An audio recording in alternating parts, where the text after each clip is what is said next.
আসসালামু আলাইকুম সবাইকে। আজকে যাচ্ছি পিঠা উৎসবে।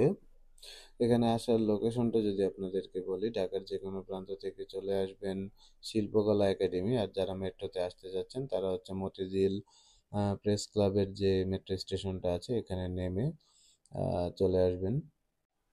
তো আমরা হচ্ছে দ্বিতীয় গেট দিয়ে ঢুকতেছি। এটা হচ্ছে পেছনের গেটটা, সামনে আরেকটা গেট থাকে।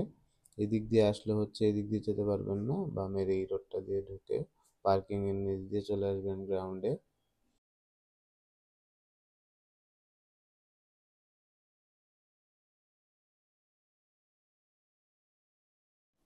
এখানে আসলে আপাতত আপনারা পেয়ে যাবেন বাংলাদেশের যত রকম পিঠা আছে, সব রকম পিঠে এখানে পাবেন। সকল এলাকা ভিত্তিক এখানে আছে, মনে হয় প্রায় 64 জেলারই স্টল এখানে আছে।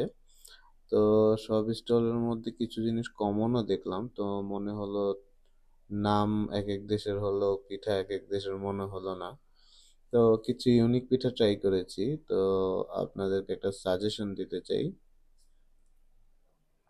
যদি হচ্ছে আপনারা এখানে এসে আনকমন পিঠা খেতে চান তাহলে তেমন স্বাদ পাবেন না। তো এদেরকে জিজ্ঞাসা করবেন তাদের বেস্ট কোনটা, যেটা রিসেন্টলি বেশি চলে বা হচ্ছে গিয়ে যেটা মানুষ বেশি খায়, এই টাইপের, বা ওদের দোকানের স্পেশাল যেটা, এটাই খাবেন, খেয়ে বেশি মজা পাবেন।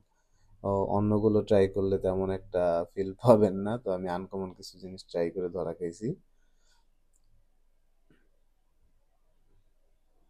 তো এখানে সবগুলো দোকানের মধ্যে একটা জিনিস খুবই কমন দেখলাম, যেটা হচ্ছে তারা প্রতিটা দোকানে হাঁসের মাংস, তারপর হচ্ছে কি আপনার রুটি, কেউ হচ্ছে চাপটির মাধ্যমে, কেউ হচ্ছে এক এক ধরনের ইয়ের সাথে হাঁসের মাংসটা খুবই কমন দেখলাম।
তো পিঠা উৎসবের পাশাপাশি এখানে একটা ফেস্টিভ্যালও ছিল মেবি।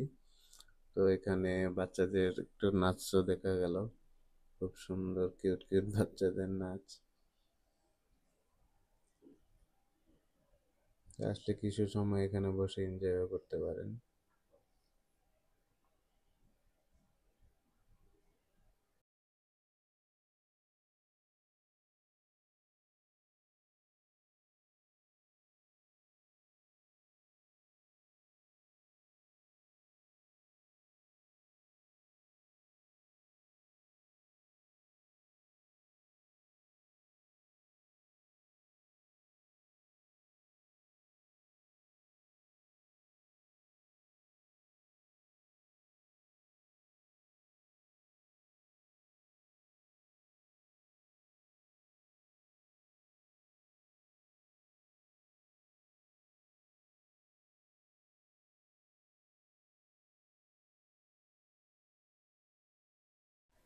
তো এটার বাইরের সাইডটাতে আসলে পেয়ে যাবেন আহ, একটি ছোট পার্কের মতো, যেখানে নাগরদোলা, কিছু রাইড আছে নৌকা সহ।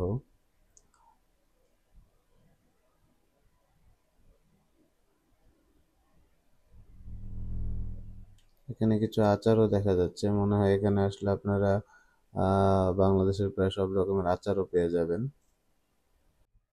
তো আজকের মতো এই পর্যন্তই, বিদায় নিলাম, বাই বাই। সাবস্ক্রাইব এবং লাইক করে রাখবেন, ফলো